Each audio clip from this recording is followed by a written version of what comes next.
দেখো আজকে ছেলে বাজার থেকে কয় ধরনের মাছ এনেছে। বানাবো ইলিশ মাছ আর চিংড়ি মাছ। এখন আমি মাছগুলোকে ধুয়ে নিচ্ছি। ইলিশ মাছে দিয়ে দিলাম লবণ, দিয়ে দিলাম হলুদ গুঁড়ো। এখন ওই মাছটাকে ভালো করে মাখাবো।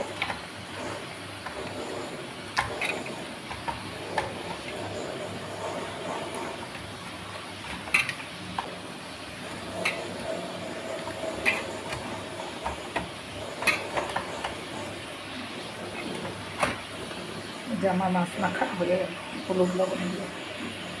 মাছের জন্য আমি নিয়ে নিয়েছি সরষা, কাঁচা লঙ্কা আর জিরা। এখন আমি এটাকে ভালো করে একদম মিহি করে বেটে নেব। দিয়ে দিলাম তেল।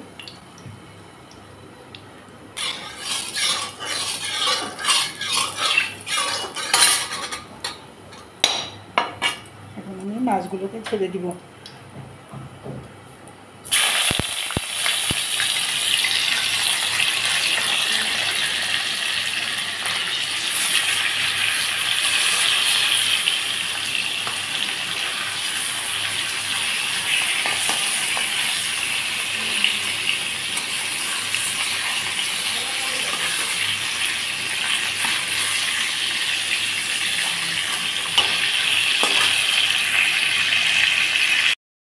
ইলিশ মাছগুলো ভেজে নিয়েছি, দিয়ে দিলাম এখন কড়াইতে সরষের তেল।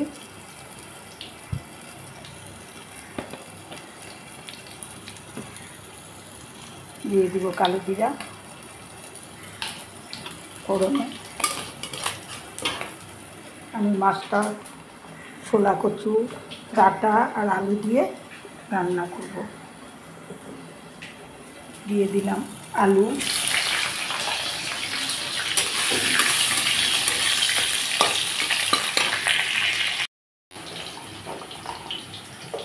দিয়ে দিলাম কচু, ছোলা কচু, দিয়ে দিলাম ডাঁটা।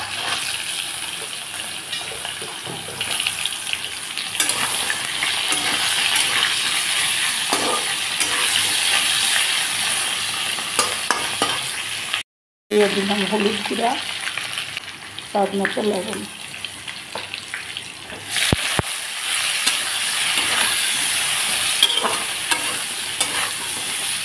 সবজিটা ভাজা ভাজা হয়ে এলে আমি মশলা দিয়ে আর আলু মোটামুটি ভাজা হয়ে গেছে। এখন আমি দিয়ে দিচ্ছি সরষা, জিরা আর কাঁচা লঙ্কা বাটা।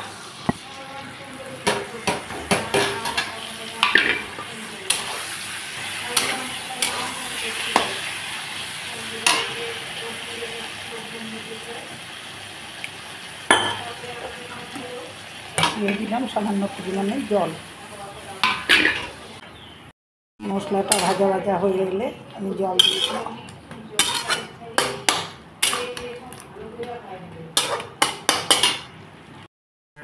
সবজি সিদ্ধ হয়ে গেছে, এখন দিয়ে দেব মাছ। এখন মাছগুলো দিয়ে দিচ্ছি। লেজাটা দেখো কত বড়।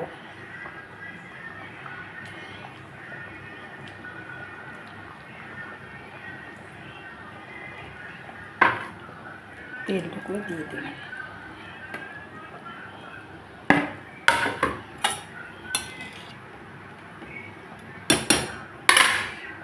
ঢেকে দিচ্ছি 2 মিনিট খানিক, তারপরে আমি নামিয়ে নেব মাছ। এই যে ছোলা কচু আর ইলিশ মাছের ঝোল হয়ে গেল।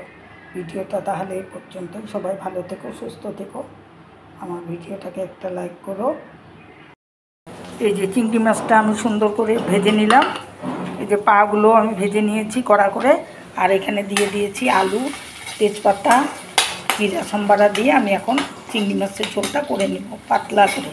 যেহেতু নাতিন বেশি মশলা খায় না, তাই একদম পাতলা করে ঝোলটা বানাবো। মশলা দেওয়া হলো, কাঁচা লঙ্কা দিইনি, শুধু জিরার গুঁড়ো, ধনে গুঁড়ো, টমেটো বাটা। আর পেঁয়াজ বাটা। নাতনি ঝাল খেতে পারে না, তাই এখানে দেইনি। দিয়ে দিলাম হলুদ গুঁড়া, দিয়ে দিলাম লঙ্কা, দিয়ে দিলাম হলুদ আর লবণ। এখন মশলাটা ভাজা ভাজা হয়ে এলে আমি ঝোল দিয়ে দেব। এই যে হয়ে গেল আমার চিংড়ি মাছের পাতলা ঝোল। এইভাবে করলে বাচ্চারাও খুব ভালো করে খাবে, আর একটুকু ঝাল দেওয়া হয়নি। তাহলে এখন মাছটা আমি নামিয়ে দেবো।